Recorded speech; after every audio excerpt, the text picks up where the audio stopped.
Hello, everyone, and welcome. My name is Julie Mann. I'm also known as the Habit Fixer, and I love helping women over 50 to experience amazing health and well-being and self-confidence. And I do that through EFT, which is a simple tapping technique, nutrition, skincare, and digital products. And I'm absolutely over the moon to welcome the fabulous Alison Brown on today.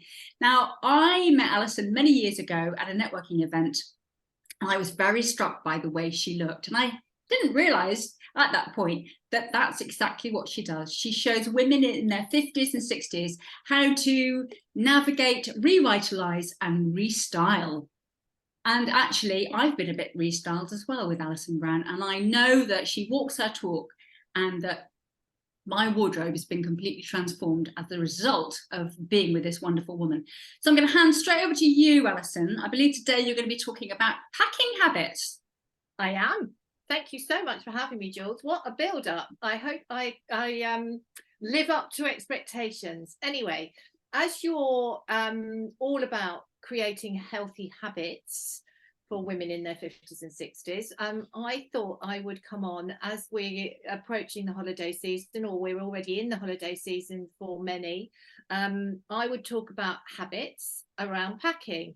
Now, in the past, I've had some very bad habits when it comes to packing, which has resulted in me packing way too much, packing not enough of the right things, particularly around weather changes. So I've had too much of something and not enough of the other.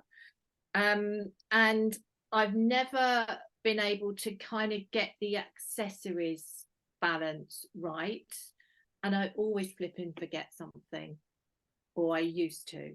Anyway, new habits, fingers crossed, they're going to be working well for my next trip.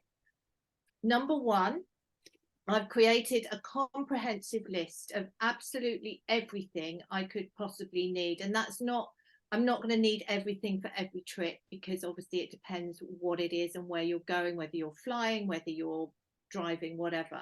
However, with the checklist, I can have a new one each time, and I can tick it off and make sure that I forget absolutely nothing. It stops me overpacking, and it I don't duplicate on anything, and I don't leave anything out. So I mentioned about the temperature. One of the big things that I used to do, I check the average temperature for that week or that 2 weeks. And I used to look at the high, but I didn't look at the low. And when you look at the low, it's the evening and nighttime temperature, often when you're still out and about. So, say if you're still out at 9 p.m., the temperature can plummet. And I've been caught out in, skimpy t-shirt and shorts, and then nothing warm enough to put on in the evening. And that can happen the other way around. So this way, with my newfound list, I can make sure that I've got enough warm or cool enough outfits. So I can get the balance right. I think that's what it's all about. And I've learned to maximize my accessories. So, things like taking a simple belt, a couple of different necklaces, they take up very little space, but they can really transform, like a simple t-shirt or a simple top for the daytime. And then you put like a little bit of sparkle or a tassel or some beading on in the evening. The other thing is, if you've got a dress that you want kind of really nice and loose and cool in the daytime, you can belt it in the evening and make it look completely different with maybe a different pair of sandals.